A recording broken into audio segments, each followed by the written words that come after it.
आज हम इस वीडियो में जानेंगे कि कैसे सक्सेस को अचीव किया जाता है। आखिर हमें सक्सेस पाने से कौन रोकता है। लोग कहते हैं कि हमसे नहीं हो पाता।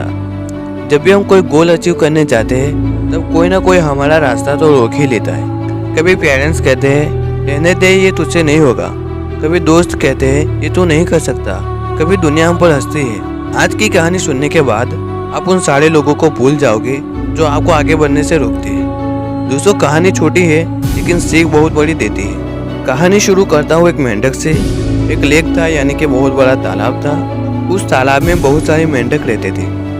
तालाब के बीचों बीच एक बहुत पुराना खंभा लगा हुआ था जिसे उस तालाब को बनाने वाले राजा ने लगाया था।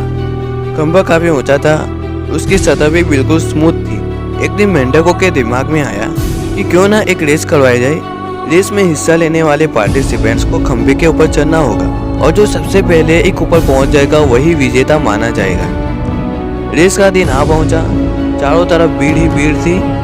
आसपास के इलाकों से भी कई मेंढक इस रेस में हिस्सा लेने पहुंचे। माहौल में सरगर्मी थी, हर तरफ शोर ही शोर था। अब रेस की शुरुआत होती है, लेकिन खंभे को देखकर किसी को ये आइडिया नहीं आ रहा था कि खंभे पर चढ़े तो चढ़े कैसे। हर तरफ यही सुनाई देता, दिस इज इम्पॉसिबल। अरे ये तो बहुत कठिन है, ये रेस शायद कभी भी पूरी नहीं होगी। सफलता की तो दूर की बात है, हम तो इस खंभे के ऊपर चढ़ भी नहीं सकते। और एग्जैक्टली हर किसी के साथ भी यही होता था। जो भी मेंढक कोशिश करता वो थोड़ा ऊपर जाकर नीचे गिर ही जाता। कई मेंढक 2-3 बार गिरने के बावजूद अपने प्रयास में लगे रहे, पर भीड़ तो अभी भी चिल्लाए जा रही थी, you can not do it, this is impossible. और वो जो हौसला रखने वाले मेंढक थे उन्होंने भी ये सब बकवास सुन कर हताश हो गए और अपना प्रयास छोड़ दिया। लेकिन उन्हीं मेंढकों के बीच एक छोटा सा मेंढक था जो बार बार गिरने पर भी उसी जोश, उसी जुनून, उसी पैशन के साथ ऊपर चढ़ने में लगा हुआ था। वो लगातार ऊपर की ओर बढ़ता रहा और एंड में वह खंभे के ऊपर चढ़ ही गया और उसे इस रेस का विजेता बनाया गया। वेल दोस्तों, कहानी का मजा अब शुरू होता है। आप इमेजिन कीजिए कि वो मेंढक कैसे जीता होगा। दोस्तों, इसी मोमेंट को देखने के लिए सारे मेंढक एक्साइटेड थे और उस मेंढक से पूछने लगे, तुमने ये इम्पॉसिबल काम कैसे कर दिखा? भला तुम्हें अपना लक्ष्य प्राप्त करने की शक्ति कहाँ से मिली? जरा हमें भी तो बताओ कि तूने कैसे किया।